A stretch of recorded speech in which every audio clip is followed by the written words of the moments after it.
This is the Breakaway Podcast, presented by the National Bird Hunters Association.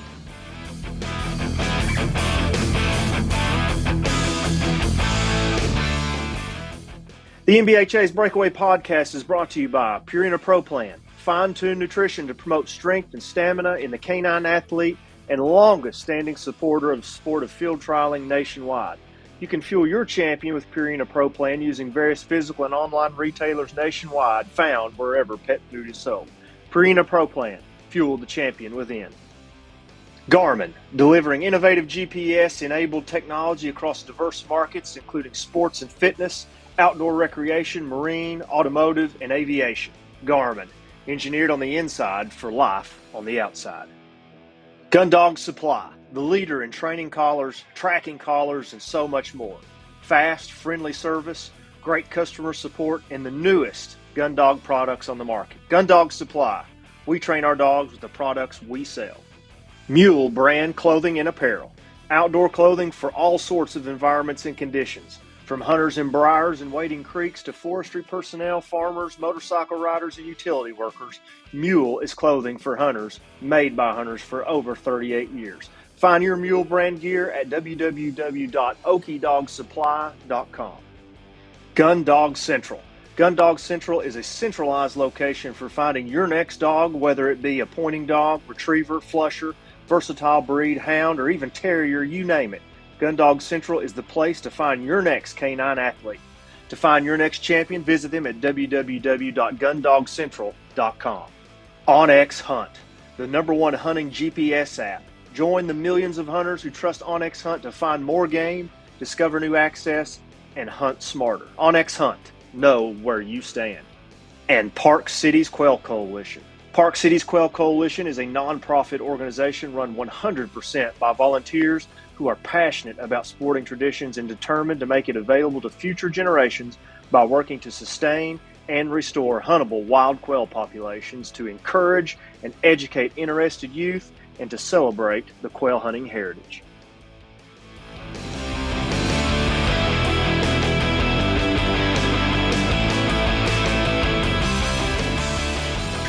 Welcome to the Breakaway Podcast, presented by the National Bird Hunters Association. I'm your host, Joe Hopkins. So glad that you would join us once again for another episode.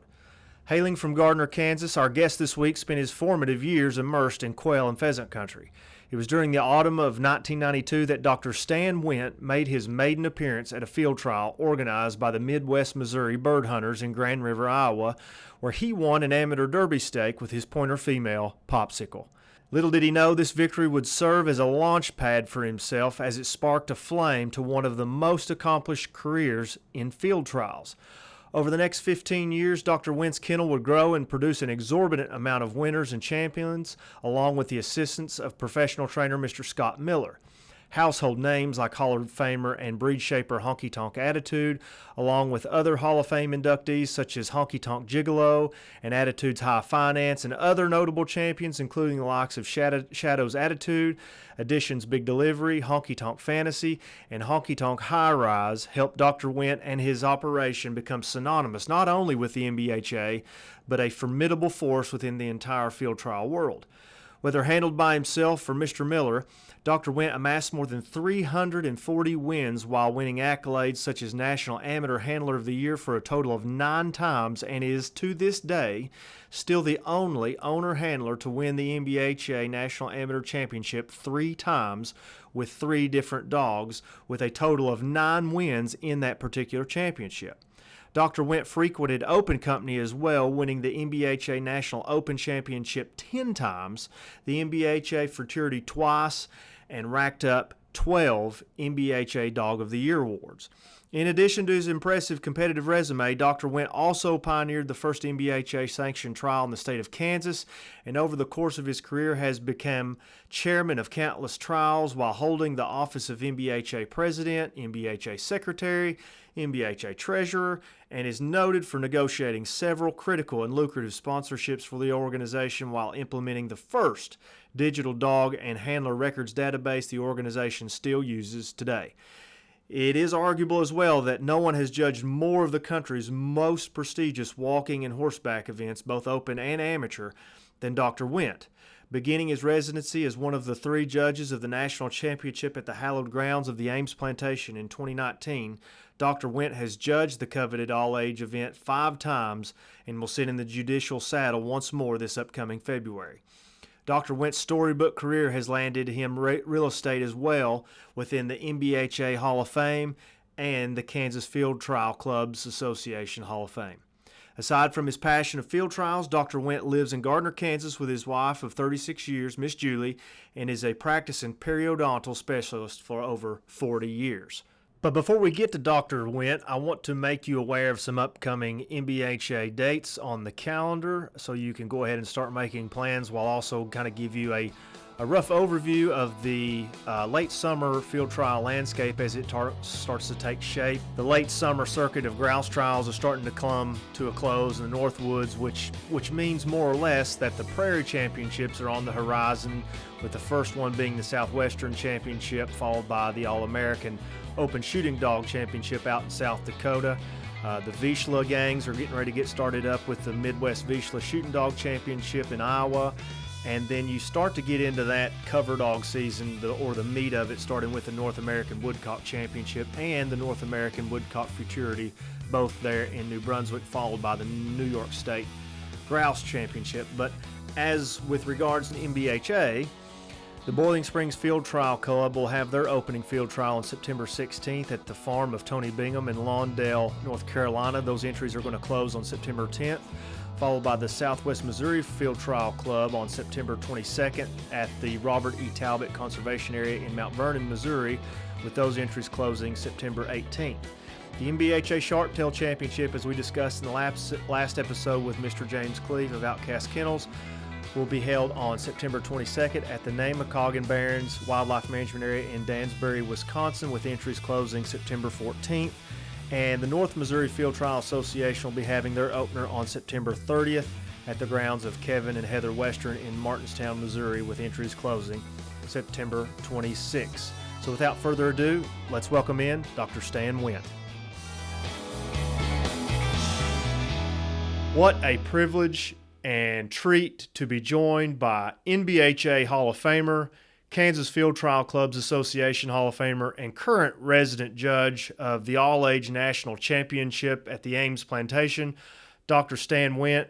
Doctor, thank you so much for joining us.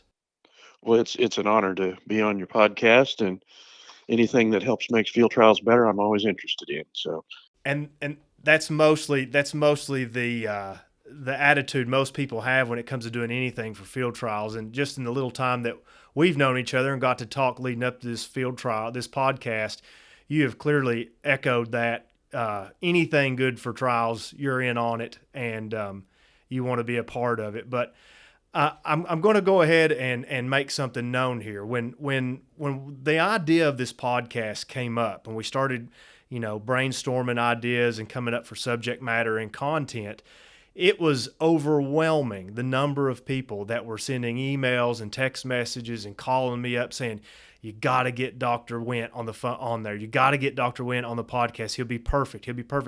And I got to thinking, yeah, he would be perfect. He's one of the judges at Ames. Why not? But then it dawned on me as I started doing my research and getting prepared for everything, you are another Stan Wint that I also know from NBHA fame, and I had never put it together. So I knew Dr. Stan Wint that sat in the judicial saddle, but I also knew Dr. Wint that was in the NBHA Hall of Fame, and I'm happy to know that you are the same guy.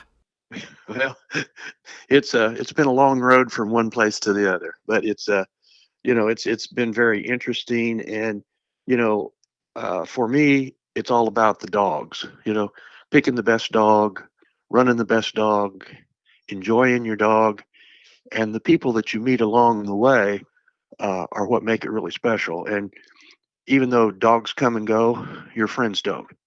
And you make friends at every field trial, at every time you go someplace. So field trial people are just wonderful. They really are. Clearly a unique community and group of people all together. But before we get started, I have to ask you about something, because when I was going through my research, just trying to get some points, making sure I didn't miss anything and that we covered everything that our listeners would want to hear, I got to looking at some of the things in the NBHA archives, and one of the things was a document of your announcement into the NBHA Hall of Fame. And I thought it rather interesting, the picture that they chose to use of you. You're standing there, big smile on your face, beautiful pointer stacked up in a winner's photo, and you've got a Superman shirt on. Now, Hmm. clearly, there's a story behind the Superman shirt. You got to tell me and the listeners what the deal is with the Superman shirt. Well, um, the Superman shirts kind of started out with honky tonk attitude, and that was at that point in time uh, when you ran for the amateur national championship. It was a two-go deal, and that is you you ran to get qualified, and then they picked certain dogs, and you went again. And when honky tonk attitude won it down in Texas, um, I had four of the six dogs that were qualified, and so he was the last dog that they listed in the thing. And so I would go run a dog, chug a quart of Gatorade, change my shirt, and go run the next dog. And that all happened in a 1 day period. And so uh, it was kind of funny because the last shirt that I had on was a Superman shirt. And uh, when we won that, and I say we because I never won anything, the dog won everything. Uh, I had the Superman logo tattooed on my back with his Oh, name in the middle of it. no way. Cool. Yeah, and so I still have that tattoo to this day. What a story. Well, I Yeah, can't say that I knew what I was getting into when I asked you that question, but I got more than I bargained for. Wow, what a story. That's awesome. yeah, Those memories will stay with you forever, but that tattoo sure will too. That's cool. Look, we've got so much to cover, Dr. Wint, and I want to start off by asking you a question that we're hopefully going to ask a lot of other people that come on this podcast. But one of the things that people desperately want to know about our guests and just people in general in field trials is, how did you get started in bird dogs as a whole? Who was your first dog? How did Dr. sure. Wint find himself in the bird dog world? My father was a farmer, never took me hunting in his life. He had a brother who was a very avid hunter, and I would go with him even before I could carry a gun. And so when I was 10 years old, for my birthday, I got a pointer puppy, a little female dog who was out of Air Pilot and a haberdasher female. And I knew nothing about training a dog, but I lived close to a road and you couldn't just let this dog run loose there. So we kind of kept the dog in a pen or kept her chained up. And so the first day of quail season, I couldn't wait for my uncle to get there to take me hunting. And so I grabbed a double barrel shotgun out of the house, turned this dog loose. She went down and pointed the first bird she'd ever seen. I shot it. I killed it. She brought it to me, and I thought, this is the greatest thing in the whole world. You know? Yeah, yeah, that's the tale as old as time, and Yeah. everybody has those magical moments there, and most of the people in field trials, those memories start with a hunting dog, a shotgun, and a farm somewhere or a piece of ground somewhere where they bird hunted, and that turns into a career of some sort or an avenue into field trials. When and or what was the first trial you attended? Well, fast forward about oh, 25 years, um, I was I went to a fun trial up at Smithville, Missouri, and kind of watched. And uh, when I was there, a gentleman by the name of Randy Brink, who had just won the amateur National Shooting Dog Championship in the NBHA with Shasta Rail, put on a demonstration. Hmm. And he showed a dog that was steady to wing, shot, kill, force broke to retrieve, and backed on side. Wow. And then I thought, oh, this is cool, you know? And I had purchased a dog from Gene Casal that was out of the first frozen semen litter out of Guardrail. Wow. And to get the dog, Mr. Casal made me promise to take the dog to a field trial. And so that was my first experience. And so I went home and trained like crazy. And, being an obsessive compulsive control freak, uh, read every book and videotape and all of these things, and trained the dog, stayed in wing and shot, and took her to her first Derby stake, and she won. And she won the next six. And at that point in time, I was thinking this was pretty easy. And as I got out of the local trials and got into the state classics and things, I noticed that my dog wasn't quite as good as some of the other ones. Hmm. And so that's when I started looking for another dog. And she went to she went, I sold her through Tim Epps to a guy in Japan. And I started looking for a serious field trial dog. And the next dog that I came up with was a little liver-headed dog out of Phil and Rocky Boy that we named Honky Tonk Attitude. Wow. Wow. And Honky Tonk Attitude, or Bull as his call name was, sets this just unbelievable trajectory for your career. But one thing that I have noted, Dr. Wint, in most people's field trial lives is there's a common thread where there's certain people. There's a lot of people involved in field trials in various aspects, but there's amongst every field trial, there's usually a core group or person that kind of helps mentor or brings them along, becomes close friends. Did you have any of these earlier on in your Oh, career? And if you did, who were they? yeah.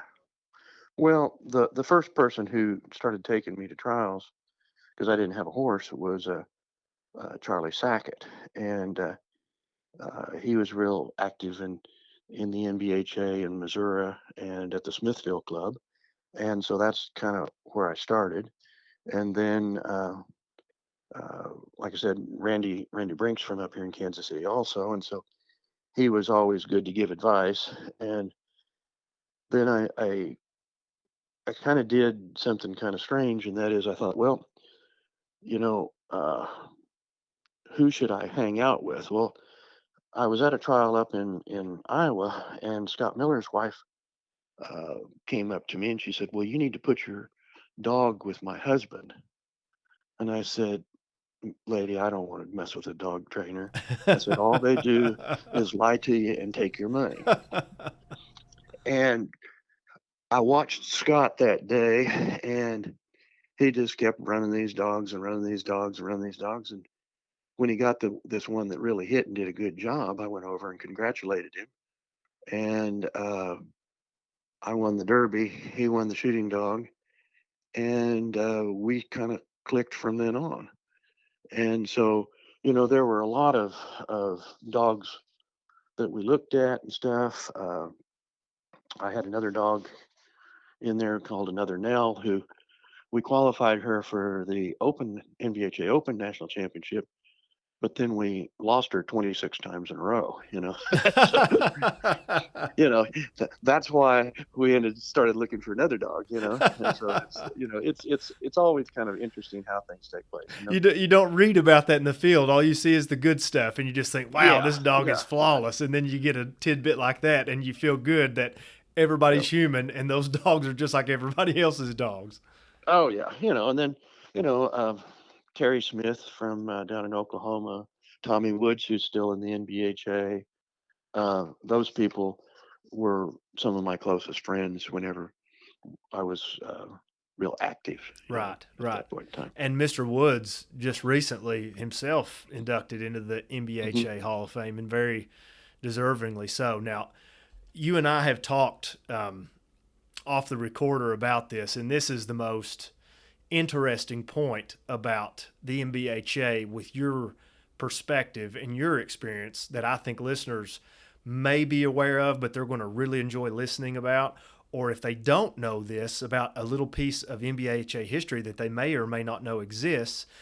When you were participating, when you were at the top of the NBHA game, the format was drastically different, was it not? Oh, it was significantly different. It was, you know, and although I may alienate some of my shooting dog and all age friends, but at that point in time, the NBHA had the best trained dogs in the world. Those dogs had to be not only steady to wing and shot, but they had to be force broke to retrieve, they had to be steady to kill, and they had to back. And you had to do that in every trial, even in a weekend trial. Wow.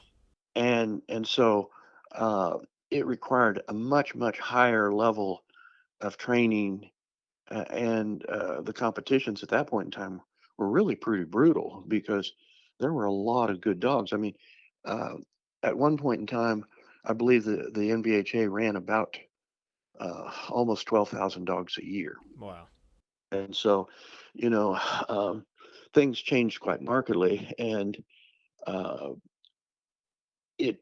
it really forced you to have a very complete dog. And it wasn't a hunt test type situation. I mean, you were still on a course. There was no bird field. I mean, you were on the ground with the dog for an hour. The Open Nationals at that point in time was 2 hours, and in a 2 hour final, your dog might have anywhere between 7 to 14 contacts with birds, Wow. and you really wanted to show your dog off, and you're halfway through. Well, you killed your bird on course, and then uh, the next bird that the dog pointed, if you were real gutsy, you might shoot it and have him retrieve it too, and then have 5 or 6 fines after that. Oh my You know, goodness. so so it was a completely different format than what we have now, and um, I was the president of the NBHA when I was kind of summoned to Chicago to talk to Bernie Mathis about the future, and at that point in time, Bernie had just decided that he wasn't going to allow shoot to retrieve to continue in the American field. And so uh, I was informed that we were going to have to change our format and come in line with what the AFTCA was doing, which was basically steady wing shot, Hmm. or we were not going to be recognized and our championships would not be recognized. And so that was a rather difficult sales pitch when you went back to the national meeting. You Sure. know, Yeah, that's a massive, massive pivot from yeah, the format that you had grown accustomed to and that you were familiar with and had so much success in and so many people had come to love to what we know now. And we still love the format here today, but it's amazing how much of that has changed. And when you look back over the course of your NBHA career, Dr. Wint, what was it about walking trials, the format, whether then or now, and the NBHA that fit good for you and the other patrons at that time? What made it work for you? well, uh, as I said earlier, I grew up as a quail hunter. Okay, I grew up in southeast Kansas. Um, there were a lot of quail at that point in time. I mean, you could you could get a limit of quail at that point in time in less than an hour. I've Mm, stood in one spot and never moved and killed a limit of quail. wow. And so, as a hunter, from the time I was young until I was in my mid 40s, I always kept 3 or 4 bird dogs. And um, when I saw the NBHA format and I saw what their dogs were capable of doing, uh, it was a logical transition because it was more like the hunting environment that I'd been in, only very refined, as opposed to a horseback competition. Right. Right. And elementally, it involves a lot of the same components and parts of your average upland bird hunt. I mean, Absolutely. there was a gun involved. There were birds. Your dog had to perform and hold those standards. But I look back at those trials and try to put myself and my dogs in, and I'm sure glad that they've changed because that's a lot to ask a dog to do. And you've said it twice now in our conversations that that was a really true test of the acumen and the abilities, the trainability, the handler, and all the parts and pieces at a trial to perform and do all of that. It's amazing to think that you had to put all of that together to get a piece of the pie. Well, and there were very few dogs that could withstand that kind of mental pressure. And then, if you've been around a lot of dogs, you know that there's a group of dogs that you can train state wing shot. And then you look at that dog, and then there's dogs that can do more than 4 fines without losing their mind. And then, Right. you know, so you've got the dog who can now do multiple fines. And now what you're going to do is you're going to drop one in front of him. You're expect him to stand there. You're going to tap him on the head and tell him to go retrieve. And then the next bird that you may uh, that you may point, he may think you're going to do the whole thing, and he may want to do it on his own. So the discipline that the dog had to have was really quite quite different.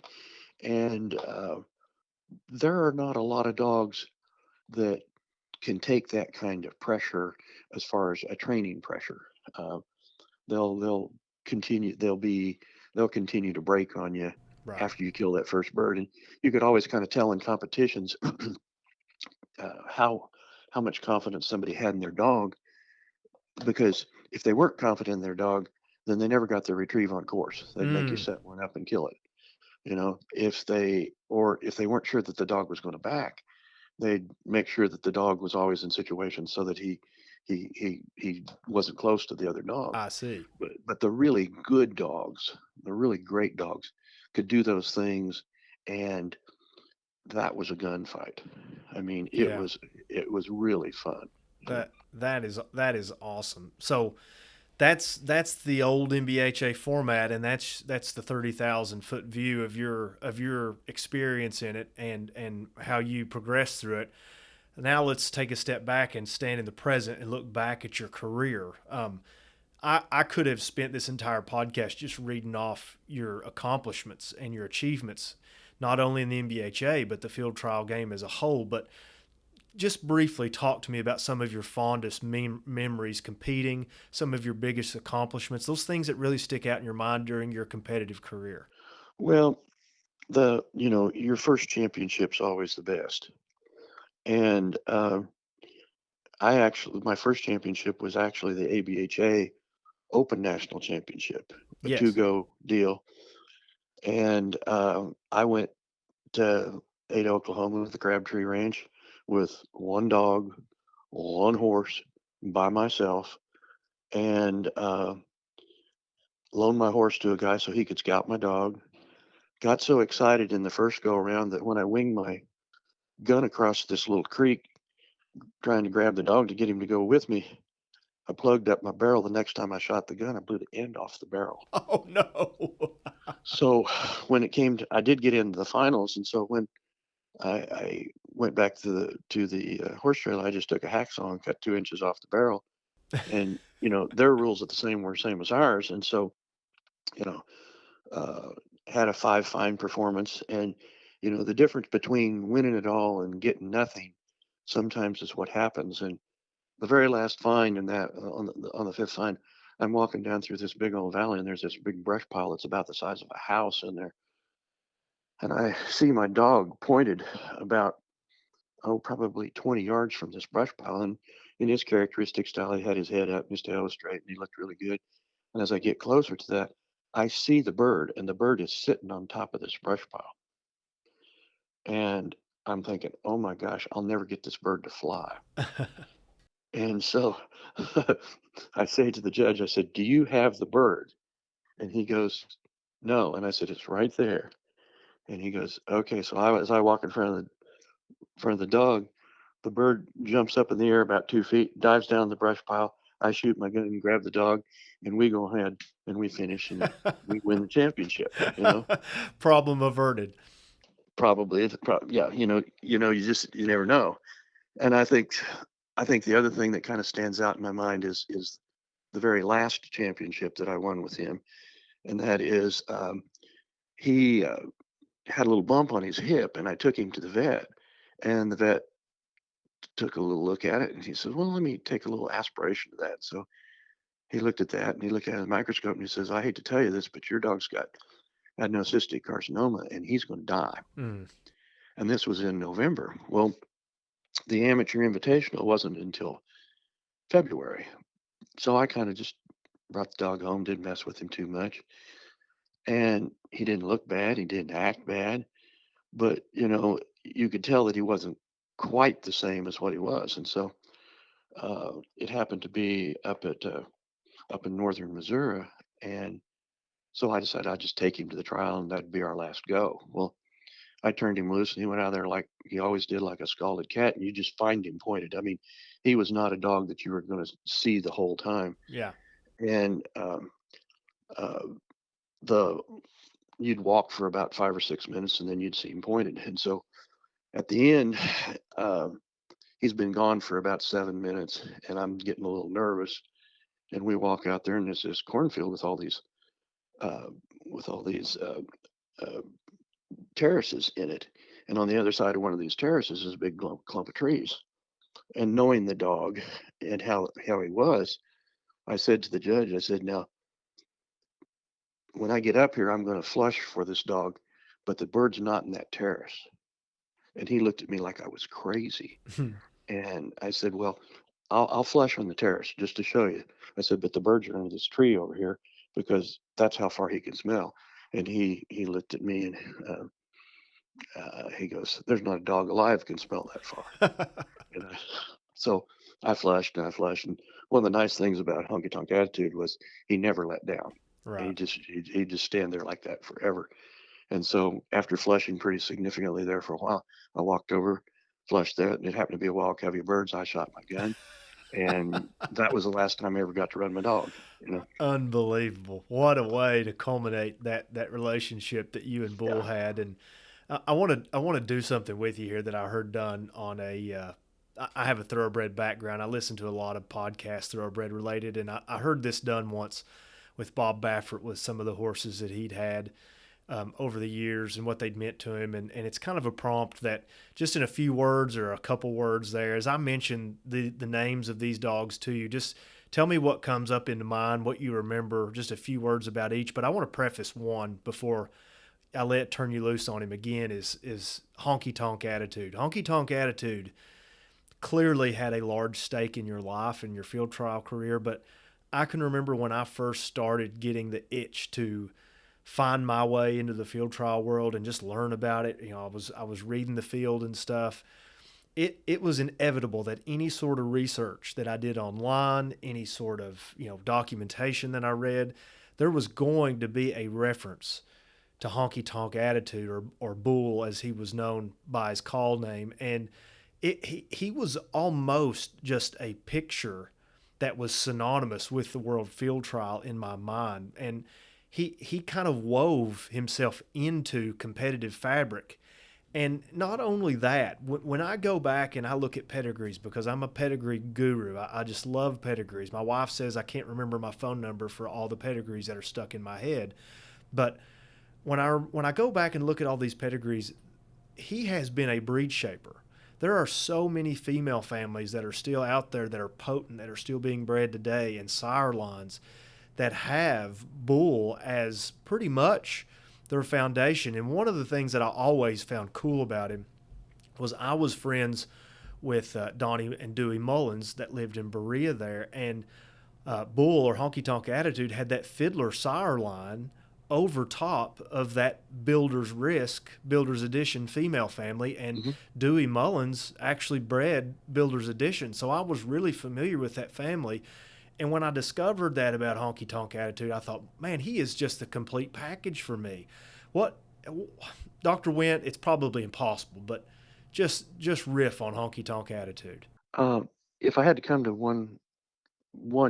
just one word, it would be competitor. Okay, and that is that dog loved to compete. When you line him up next to another dog, he wasn't going to pick his head up till he was in front of that dog. He had a tremendous nose. His style was very exceptional. Um, he was he wanted to stay broke. Okay. Now, when I first saw him, and all the credit for him, you know, goes to Scott Miller. I mean, he trained the dog. He worked the dog. He won with the dog. Um, but Bull was just one of those dogs that, when he was a Derby, he got 1 second, and in his in his career, he if he did, he was kind of an all or none dog. He either won it all or he didn't get anything. And so, uh, he was a dog that when you turned him loose, it was like hanging on the back end of a bus. I mean, he stayed to the front. He did what he was supposed to do. He had all the natural tendencies, but he was a lot of animal. And the unfortunate thing about him was he never got to show that at different levels. Uh, he was a tremendous sire. Right. He was a he's kind of a freakish dog in some ways, and that is, there's dogs that are good competitors. There are dogs that are good sires. Some of those dogs are not good breeders. He was all of those things, and he was a fun dog to be around. I mean, you could you could pull up to a motel and let him loose, and if there was a door open, he'd just go in the room, sit down. You know, you could take him in there. You know, he he'd be laying in the middle of the bed. I mean, he was happy. And I would gather to say that he earned that place in the bed in the hotel room. Just dog of a lifetime, and I know he holds a special place in his heart. But as I look at these other lists of these dogs here that I'm getting ready to list off to you here, and you're gonna riff on him a little bit, man. He's responsible for a lot of them. And the next one on my list is Honky Tonk Gigolo. Honky Tonk Gigolo, oh Woody. Woody was probably one of the most consistent dogs that I ever owned, and in one sense, Woody never got a fair shake. He and Shadow's Attitude, another dog on this list, were both derbies at the same time, and I ran Gigolo at amateur nationals in the Derby, and I ran Shadow's Attitude, even though he was a Derby, in the championship, and he won. Shadow's Attitude won the championship and was the youngest dog ever to win the amateur national championship. And poor old Gigolo, uh, he won the first championship that he was in. A guy down in Texas wanted to buy him from me. I sold him to the guy with the provision that I could get him back, and uh, he had a very successful couple of years. I got the dog back. Uh, he was a very consistent performer. I think he won 7 championships Wow. and 5 or 6 runner-ups. He never got the opportunity to be as prominent a stud dog as he should have been. Mm. Um, but he was just very, very consistent and uh, great nose. Uh, never, never got hurt. Just a tough dog. And uh, I when I decided to go from walking to horseback, I had had those 2 dogs, and after running them for a little while in the horseback shooting dog competitions and getting my butt kicked for a year, I kind of got discouraged, and I sold both of those dogs. Well, when I sold when I sold Woody, I sold him back to John Everett down in South Carolina, and even though having been away from the NBHA for almost 2 years, he was the uh, National Dog of the Year the next year, National Open Dog of the Year.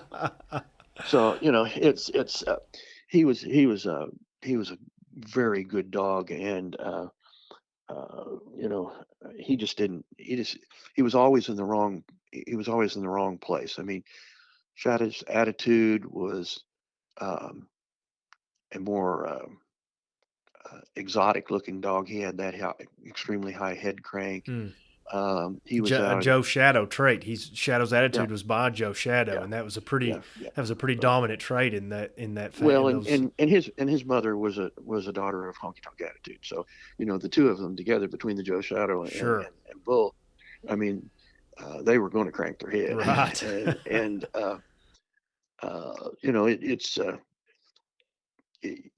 when you have two that are very successful, you kind of have one that's a favorite. Well, looking back on it, my favorite should have been Woody, because uh, uh, well, there's a guy down in Texas by the name of George Gage, and George was looking for a dog, and so I was down at Ardmore, and we were running the amateur invitational down there. And Woody was supposed to run the next morning. And George comes up to me and says, "I want to buy that little black-headed dog." And I said, "No, George, I've sold him too many times. I'm not going to do that anymore. He's just going to stay with me." And he says, "Well, would you sell half of him?" And I said, "Yeah, George, I'd sell half of him, but you don't want to do that." And he goes, "Well, yeah, I do." And I said, "Okay, here's the deal. You can have half the dog for $10,000. And he kind of looked at me and he says, "Okay." Well, I didn't think too much of it. And the next morning, he was supposed to run the first race. And so I get there early, get the dogs out and doing my stuff and everything. Here walks up George and he hands me $10,000 in one $100 bills. Wow. And so we go out, we run that race, we win the championship. And I said, "Well, George, go up and pick up that stuff. It's yours."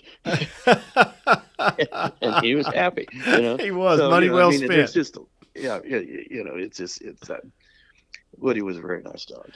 Yeah, and he sounds like Mr. Reliable Yeah. in this string. But there's another dog here we've touched on, Shadow's Attitude. But Shadow's Attitude being, I don't want to call him an outcross because I don't know how early on in your breeding career, but uh, Shadow's Attitude was responsible for getting you Attitude's High Finance. Right. That was out of a Well, pretty prominent Elhew family. yeah. Well, when uh, uh, John's Attitude came from Alabama, and a guy by the name of Ed Cooley helped me find the dog down there. And so um, he had bred to the dog when the dog was very, very young. Because I got cash for Shadow's Attitude when he was about 10 months old. And so when I went back to run at amateur nationals there at Parches Cove, uh, he had two derbies two young dogs that were going to be derbies the next year, um, out of cash.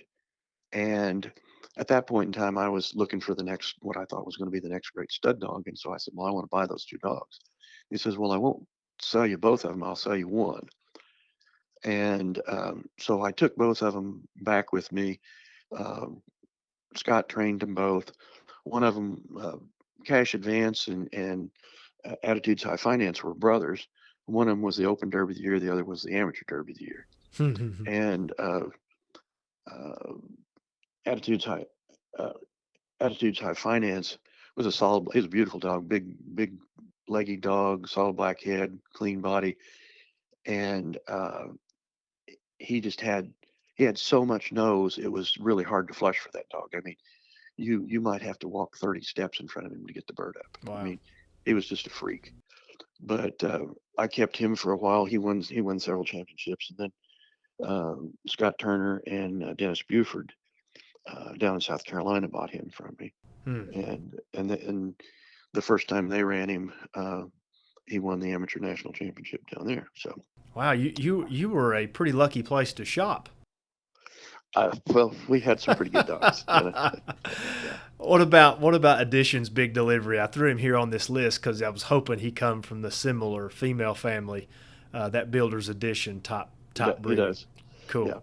Yeah, and he was probably one of the better bird dogs that you ever had. I mean, he could find a bird in a Walmart parking lot. Uh, but his thing was, he was he was a nice dog. He won a lot.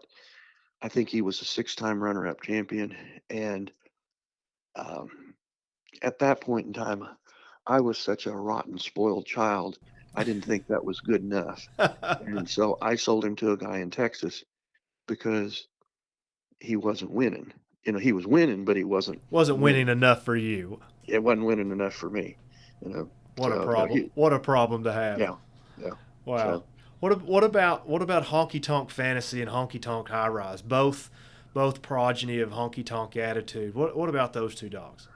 fantasy, I had bought the top derby in the country from a guy by the name of Jeff Johnson, Flash Dancers Pansy, about the same time that I got Bull. And so she was a really pretty dog, and we decided we were going to breed her to Honky Tonk Attitude. Well, she wasn't very cooperative, and she only had two puppies. And Fantasy was one of those two puppies, and she was a dog that uh, was a great hour dog, but she was not a 2 hour dog. Hmm. And she stayed to the front. She'd find game. She always looked good, good pointed. Uh, but she was a two-time national champion with 6 times runner-up. Well, what people don't understand was 4 times when she was runner-up, she was runner-up to her daddy. So it's timing's everything. Sure. Um, she was a dog that when she was uh, about 6 years old, I took her to the vet. She was kind of losing some weight, and she succumbed to the old Additions Go Boy and that line of dogs that all got cancer. Hmm. And so we bred her to Shadow's Attitude because the same day that we got that diagnosis, she came into heat. She raised a litter of puppies, and that was that was the last thing she ever did. She raised them all, got them 8 weeks old, and then she didn't make it. So Hmm. Hmm. great dog though. Great dog. Great dog. And we've kind of walked down this proverbial shed row of your kennel of dogs gone by, dogs that have carried you through a very successful career. But looking back at these dogs, Dr. Wint, that you've bred, that you've trained, and that you've had your hands on, and that you've competed with, to you, what's the most important aspect or trait of a successful field trial dog? Well, uh, it's kind of the old judges routine. Which one would you like to take home? Mm, We always want the dog that has that burning desire to find game. You know, some dogs are just smart. I mean, you turn puppies loose and the wind's blowing a certain direction. Some of them get on one side of the fence and some of them go to the other side of the fence. mm, And the ones that are on the right side, they didn't get there because they just instinctively do those things. I mean, they know things, and so if you're an aggressive person, you want an aggressive dog, um, and so you know, you got to have a dog with a good nose. Uh, that whole line of dogs, every single one of them had the super noses, and when you were talking earlier about breeding, and that is, if you look at the daughters of Honky Tonk Attitude, uh, that's really where his success as a breeding dog comes from, or is not comes from, but is perpetuated mm. because his daughters are good producers. You Yeah, know, yeah. And it's not just a thing that plays out in the bird dog world. It plays out in the horse world too. There are blue hen mares and wonderful broodmare sires that just continually shape the breed because of not necessarily the stud or the sons that they produce, but the great brood females that come out of these crosses. And it sounds like that you kind of had the market cornered. You had these well-to-do studs, these high-profile studs to pick from, and these great female families, these great females right underneath the same roof at the same kennel. But one thing that I'm hearing amongst all these, and I think Bull kind of more or less culminated this the best, was that insatiable appetite for competition. It just sounds like every time his feet hit the ground and the leash was let off the collar, he was going to outcompete the other dog next to him, and he knew what he was there to do. yeah. Well, he was kind of like what we see in some of our pro basketball players right now, and that is, he wasn't a very good practice dog. Okay, he knew when it was practice and he knew when it was game time, and that aspect of him stood him really well. I mean, uh, he just He could turn it off and then he could turn it on. yeah, Really he knew. smart animals do that. Yeah, well, and you ask about one other dog, the high rise dog. The high rise dog, much like Shadow's Attitude, was he was a freak when he was a puppy. I mean, when you would put him on a wing when he was 10 or 12 weeks old, he'd crank his head up so high you'd think he was going to fall over backwards. And he was a dog that was very hard to finish. Um, of the four dogs that I won the National Amateur Championship with,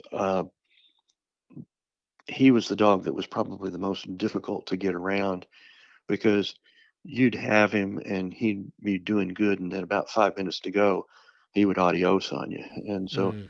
you know, when he won the National Amateur, he didn't win it because he got in the first go round. He was actually the standby dog. And I was braced with a guy from South Carolina by the name of Joe Norris. And Joe was about the fastest walking guy on the planet. And so at that point in time, I cared a lot more about being able to walk than I do right now. And, I had a picture of Joe from behind on the wall in front of my treadmill. So when I get up in the morning, I'd be walking with Joe every day. Well, we actually were braced together in that standby brace. And at 45 minutes, Joe said, "I've had it. We're done." And so then I was by myself with High Rise, and he was gone at the time. And when the judge said, "I need to see the dog," I I was just screaming at this dog, trying to get him to come back. And I had not sent my scout to look for him as of yet. And at that point in time, we're back at the Crabtree Ranch down in Ada, Oklahoma, the same place that we've been many times. And he came to this little opening, stood there for a minute, looked at it. And I said to the judge, "You got him?" It was Dempsey Williams from Tennessee. And he goes, "Yep." I sent the scout in there. We got him and we won. But, uh, you know, he could have just as easily kept right on going. Yeah, yeah. It's almost like he came out and knew he needed to turn around and smile at you just because he Just that knew. once. Yep. Yeah, That that's was about the only time he ever came back and smiled at me. But, yeah, yeah. Most of the time it was adios. That's really neat yeah, that you're able to look back and draw those names and those moments, and that's what makes field trial specials.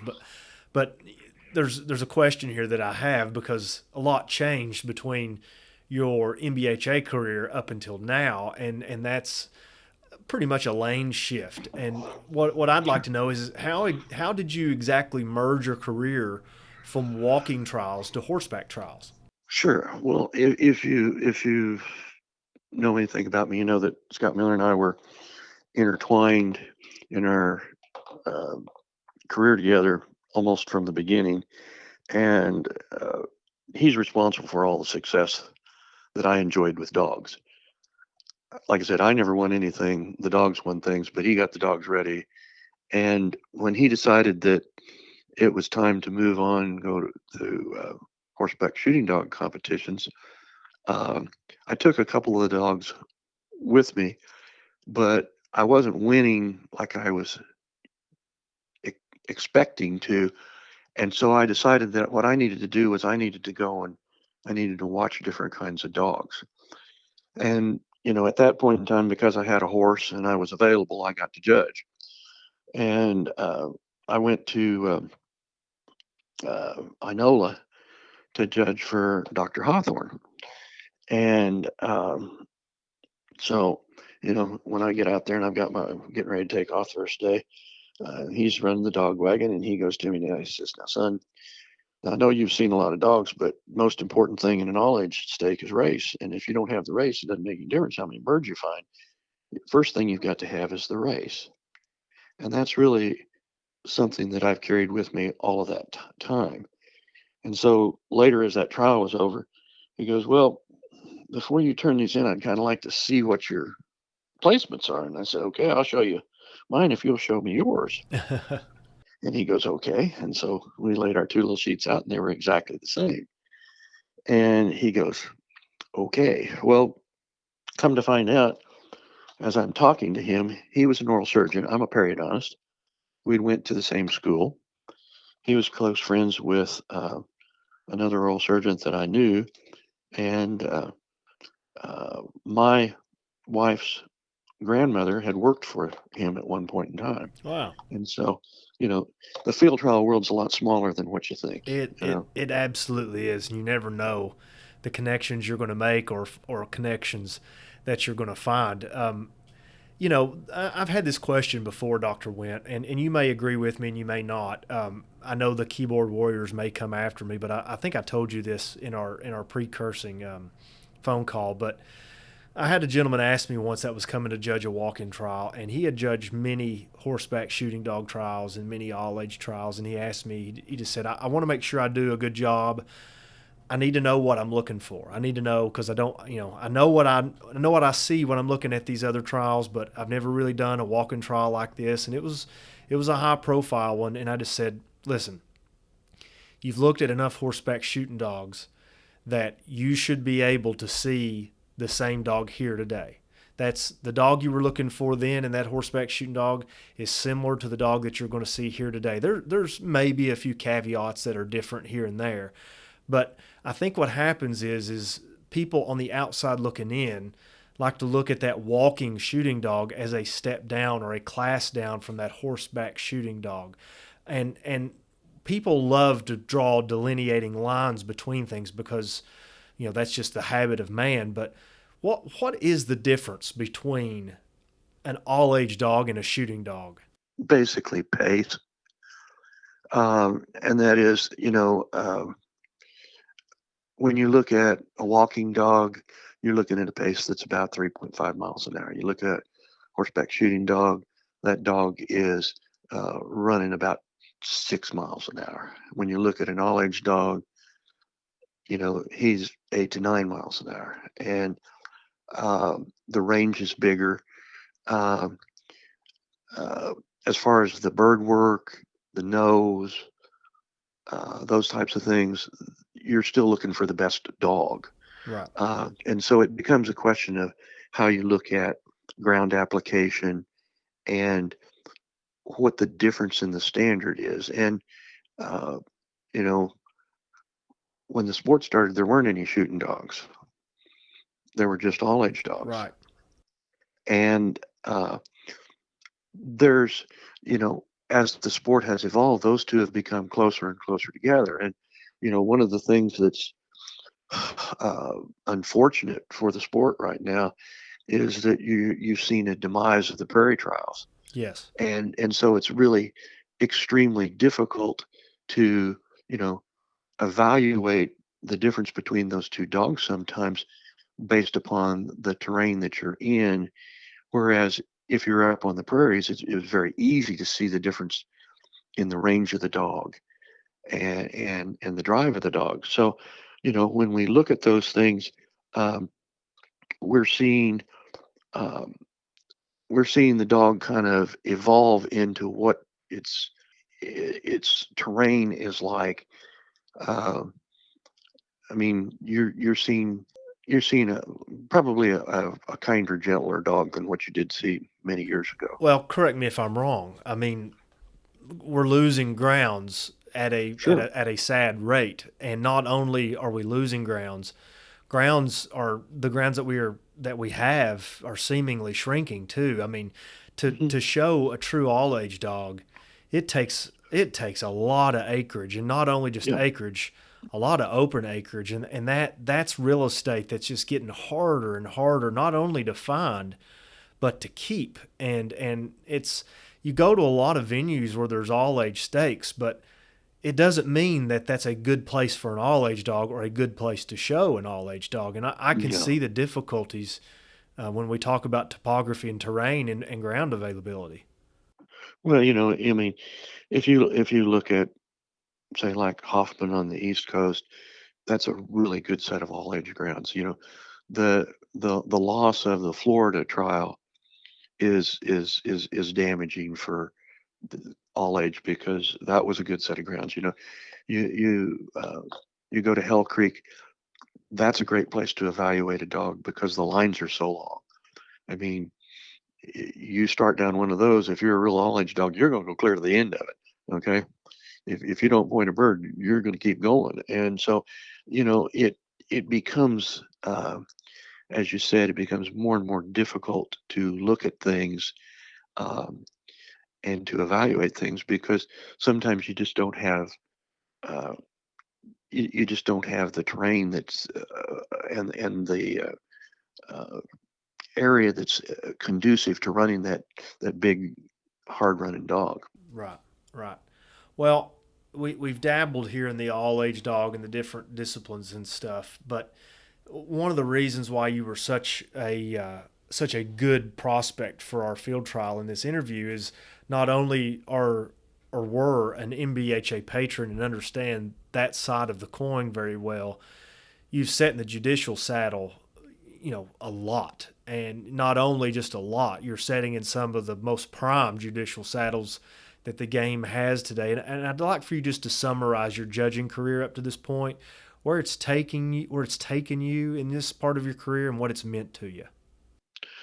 Well, it's a great honor to judge the national championship.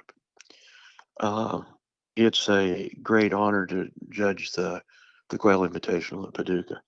You know, when you go to those things, you get to see the best dogs in the country. Okay, and you have experiences with those dogs in in in in a way that you get to evaluate them, and it's really quite an honor to get to do that. Um, I think that it becomes there's a lot of responsibility to the sport there, and that is, although it's enjoyable, you want to make sure that you get it right. Mm. Okay, that you pick the right dog, and um, so when you look at those things, um, no judge makes a perfect decision every single time. Okay, uh, you see things that for example, on those two events, you have three judges. Okay, and that's something that for most big national events, I think is a really good thing because it doesn't allow one person to overpower the other person. You got to have consensus between the three, Right. and I think that's very good for our sport. Um, I think that uh, it's um, it's important to be able to uh, evaluate the dog in such a way that it's complementary to the dog too, and that is, you know, um, you're going to have people that are going to be unhappy with you. In fact, there's only going to be one guy when you get done that's going to be happy with your decision. Right. Everybody else they're going to think you're stupid. Right. Right. But it becomes important to be able to deal with that aspect of things. And as a judge, you're evaluating the dog, but you're also an ambassador to the sport. Sure. Yeah, And that absolutely. is, if you try and be respectful of the person and his dog, even if that dog may not be competitive on that particular day. Right. He's paid his entry fee. He deserves your attention. Sure. And And the so, dog has done a lot to get to that point. oh, It absolutely, merits the attention. yeah. And so, um, if you're trying to be uh, an ambassador for the sport, if you're trying to do the right thing, you take your job pretty darn seriously, and it uh, it becomes when you reach your decision and you're in agreement with the other judges and everybody's uh, there, uh, it becomes very important to make sure that you do the right thing, not only for that specific trial, but for the sport in general. Sure. Um, it's a lot of fun, but it's also pretty serious about you know you got to pay attention. And I think one of the things that gets lost on it is the fact that it's a marathon. I mean, this is not you're going to a weekend trial and sitting in the saddle a few hours. You're spending a couple weeks, and you're not only looking at these dogs for 30 minutes to an hour. They're on the ground for a serious amount of time. They're this is the longest endurance stake, I believe, Sure. that we have. And Yeah. this kind of plays into the next question that I have is the Amesian standard. Hmm. There's an aura about this, and there's a lot of talk about the Amesian standard. But when you sit in the saddle at Ames and you look back at history, or you think about history, at least I would, I see names like John Rex Gates and Safari. I think of Riggins, White Knight, and Hoyle Eaton. I think of Allure and Billy Morton. I think of all of these names that are etched in our field trial history, and then to be able to sit in that saddle to judge the next name that goes on that list of these dogs that have not only helped shape our sport but our breed. What Tell the outsider looking in, what kind of dog does it really take to win at Ames? Well, the the the first time that I got to judge there um, was the year that Tried and True won, and the dog was uh, Luke Eisenhart did a masterful job of handling the dog. If you've been to that venue, it's not a huge place, and so as you'd be going into a field, the dog would be going out the other end, Hmm. and there was not. I mean, it wasn't like Tommy Davis is the scout. I mean, Tommy hardly did anything with the dog. I mean, Wow. the dog handled. He stayed to the front. And had a lot of fines in that Yeah, in that he performance. had 8, and the one that stands out the most in my mind was the fourth one. And we've just crossed the dam by the little lake there in that morning course, and uh, Tommy calls point for the dog, and we go up there. Uh, the dog he's pointing right next to a pole there, and Luke gets off and he looks around a little bit, and he goes in front of the dog. And as he goes in front of the dog, I'm watching this dog, and this dog just kind of cuts his head just a tiny little bit to the right. But he's focused on Luke, and Luke flushes and flushes and flushes. And he comes back and he relocates the dog and sends him to the front of where he was. And he hunts and hunts and hunts, and he doesn't seem like he's got anything. And he moves to the right just a little bit, and he puts the dog over there, and the dog's very obedient. He's doing exactly what he wants, and you can see that the dog's getting frustrated and Luke's getting frustrated, and he starts slapping his leg like he's going to take him on. And about that time, the dog just kind of looks at him, and he turns and he takes about 10 steps to his right, and he nails the birds. And he Wow. knew where they were at the whole time. The dog knew where they were at the whole time, but he was doing what he was asked to do. Yes. You know, Wow. and uh, it's just that's the exceptional piece of bird work that you look at. Or Right.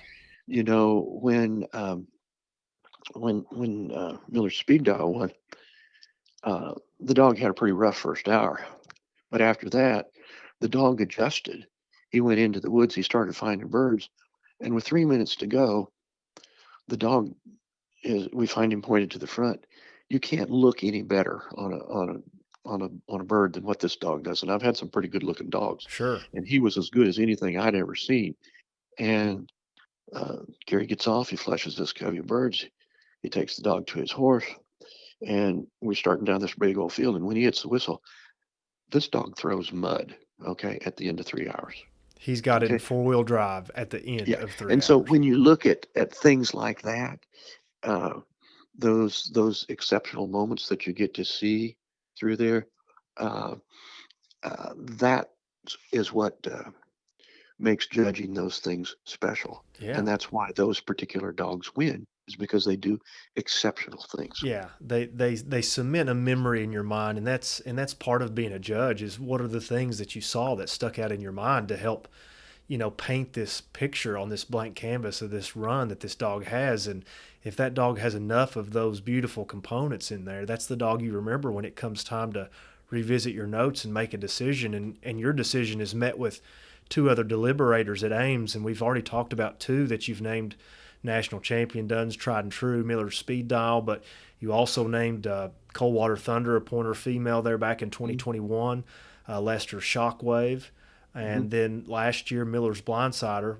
handled by Jamie Daniels. And that's a pretty hefty roster of dogs. Just in the time you've been doing it, those dogs have racked up just some serious accolades and all those achievements and stuff. But it makes me wonder your perspective on this next question.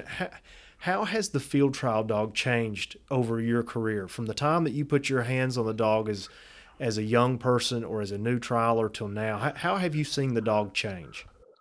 Well, I think that the physique of the dog has changed a little bit. I think you see a little shorter coupled dog, a little fancier dog, uh, uh, a dog that's a little easier to handle. Um, uh, you know, I always laugh because I had a walking dog that to get right to take to a trial, you needed to work him off the horse for a couple of hours, several days in advance, so Grind that the you edge could off of pace them. pace him down to where you could actually stay with him. Sure. You know, in talking with people who have trained all age dogs for a number of years, um, there were a lot of you know, uh, old the old rebel dogs that were a lot like that, only to the extreme. I mean, you know, they they were a lot more animal than what you see right now. Now, there's some very good dogs out there right now, and I'm certainly not trying to diss any of them, Sure. but I think that we're different. I mean, the dogs not as the dogs today are a little they're a little bit they're not as coarse as some of those dogs were. Um, and and I think that, that's one of the reasons why field trials are so important, is because uh, the drag of the race, if we're to continue to have great dogs, we've got to evaluate those dogs under extreme conditions. Hmm. And 3 hours at the national, the invitational format, whether it's an hour, and then 2 hours, those types of things give you a much better indication than what you see when you just run the dog for an hour. Right. And uh, those things translate. Hopefully, they translate in when you breed the dog into getting a higher quality of animal down the road. And it's why our trials with callbacks and qualifying and qualifiers, they're so hard to win because you've just got to put it all together, not just once, but a time or two or three maybe. And on top of that, you have fatigue that starts to set in. And one thing that I'll just chime in on is I think we're better now at conditioning dogs. We understand dog nutrition better. We understand genetics a little bit better and how traits carry through certain nicks in our breeding. And I think we're better. I think we're just better at conditioning dogs and getting them ready for those things. And it's why I think their physique has changed. But those are some real specific things, not only regards to your NBHA career, but your role now at Ames at the National, which is a great honor, I'm sure. But let's talk broad picture here for the last couple questions as we close. You mentioned friendships earlier and the memories that you made, and that was a great comment. But talk to our listeners about the friendships you've made in field trials and why they are so important, not only to you as a person, but why they are important to network at field trials in the first place. Well, there are a lot of different ways to gain information. Okay, and if you surround yourself with knowledgeable people, you learn something every time you go to the field trial. Sometimes those things are positive, sometimes those things are negative, but you learn something. And your relationships that you form with those people, they become important from a training standpoint, from a networking standpoint, as far as breeding dogs, acquiring dogs, uh, evaluating dogs.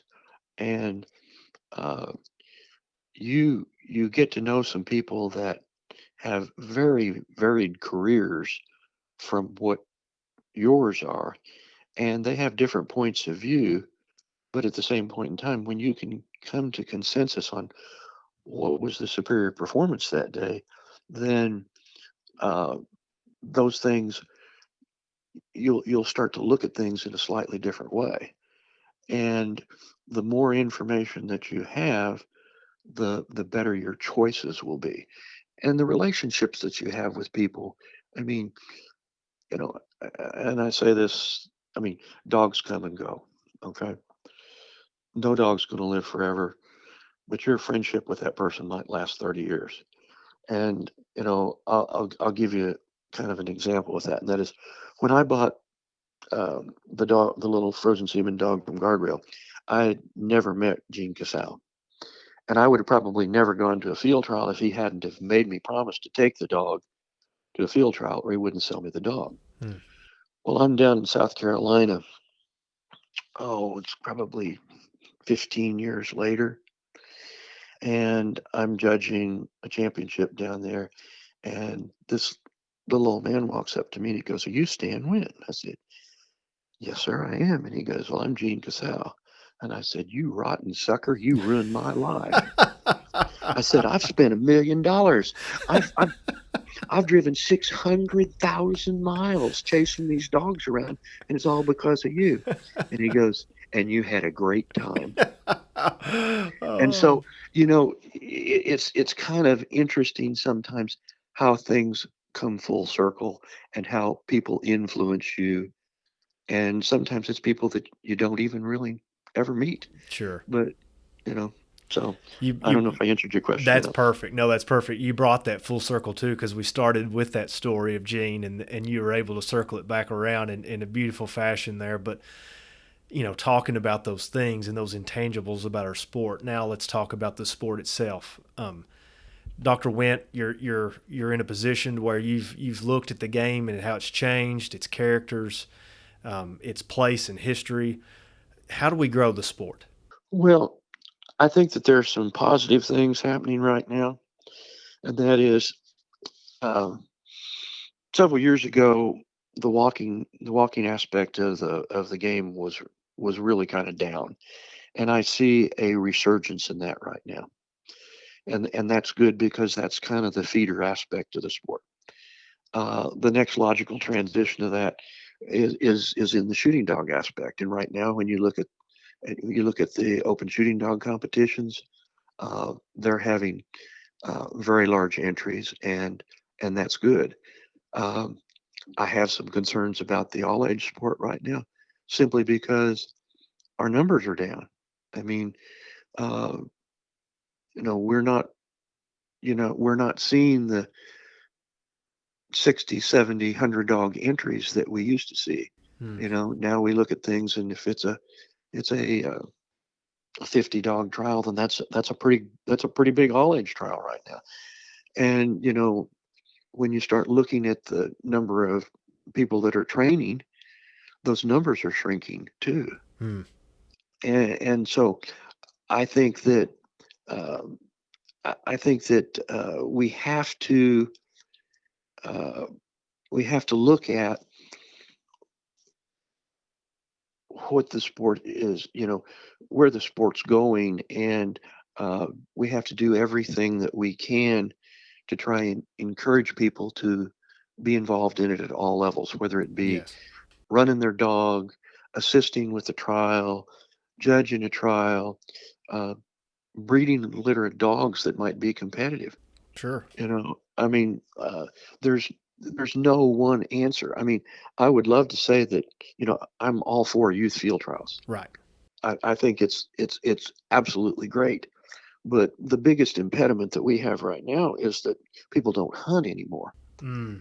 And as the hunting numbers of people have gone down, the number of bird dogs has gone down. Yeah. And it's a natural attrition type thing. And so uh, I think that it's going to become more and more important for the people that are in the sport to become a mentor or an ambassador to the other people there. And that is, if Sure. you see somebody that's new at a trial, go over and talk to them. Yeah. Ask them what they like. I mean, and it doesn't have to be a pointer or a setter, or you know, there are some wonder. I mean, in getting to judge a lot of different trials, whether it be a Brittany or a German Short or whatever, you see some fabulous You animals, do. and they're not all in one breed, and so you know um, it it becomes being respectful of the person who owns the dog and be respectful of the dog, and thinking about things as far as how you can make things better in that Right. regard. Right. And going back to your point about youth, the NBHA has a vested interest in the youth because of just the reasons you said. they're the ones that will either carry the flag or lay it down generations down from here. But when you talk about getting kids interested in stuff, I heard a trainer, a famous thoroughbred trainer in England today by the name of Sir Mark Prescott, and he said that the modern kid or the modern adolescent is losing touch and losing understanding with the working animal.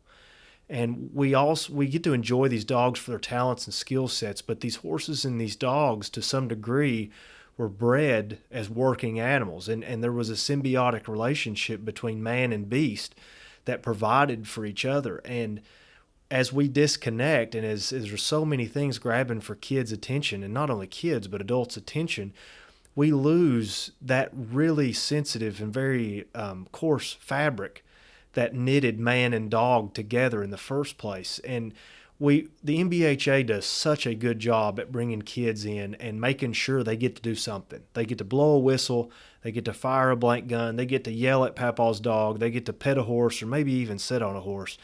And that might be just enough of the drug or the field trial drug to get that kid thinking about that game again once they get out of high school or college, or to make them want to get that first hunting dog. And I'm prime example of that, Dr. Wint. I grew up a bird hunter, a grouse hunter. That segued into field trials, and that segued into pretty much a career both in horseback and walking trials. And the NBHA is not just a ramp for other disciplines. We have people that make a living within the Oh, NBHA format, and they, I mean, I will stand on this hill and die on this hill, but some of our professionals and amateurs, they could wipe the socks off of people if they would branch out and go into some other disciplines and stuff if they wanted to. Their dogs and their abilities are second to none. They're second to none, but the NBHA has this unique place in field trials where we can foster interest in other avenues, and that's what you were touching on, is how do you know if you want to participate in horseback field trials, if you don't have a horse and you're not that kind of person, unless you go to a walking trial and maybe get that first taste. Because if you get that first taste and you like it, it's just like everything else in life. What do you want? Well, you want more of it, right? absolutely. I gave an illustration earlier about the first time I turned a dog loose, okay, and what happened and how magical it was when that dog pointed a bird and I shot the bird and everything was, you, you know, you can get the same feeling at a field trial. Yeah. You can get it, you know,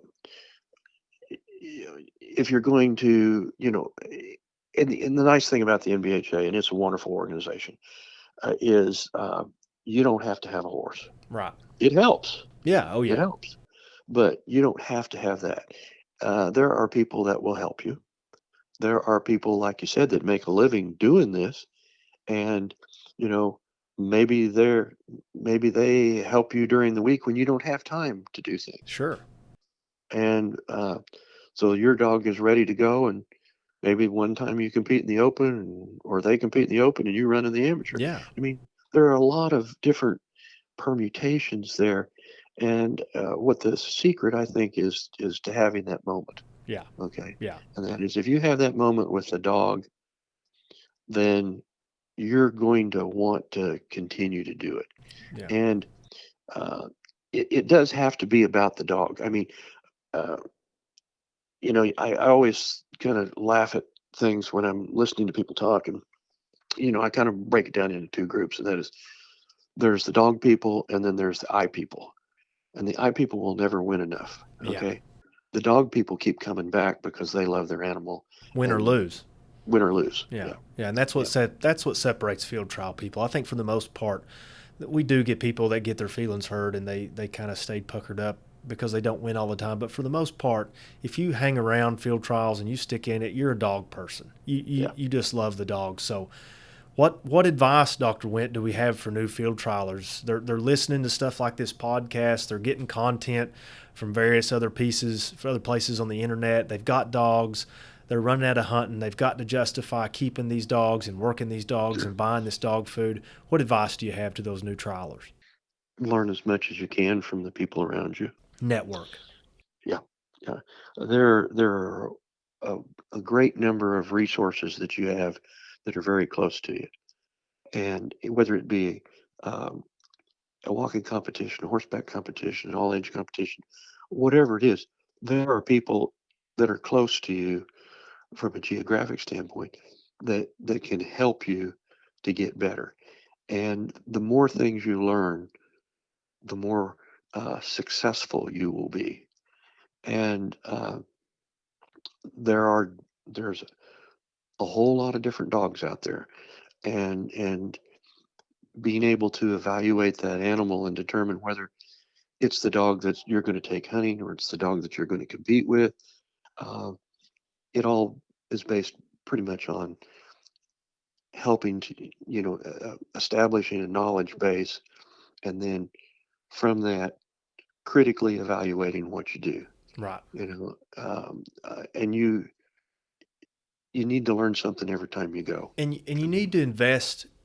You need to invest in people, and it's a two-way street because you need to network with these people, but you need to have an intrinsic value to them. You need to know that, to let them know that you want to learn and that you can offer help, and you can, help clean stalls or help them with the dogs, or help train with them or whatever. But the return in you that is an investment in yourself too, because I'll pour into you, you pour into me, and we make each other better. And that's what makes these friendships and field trials so unique.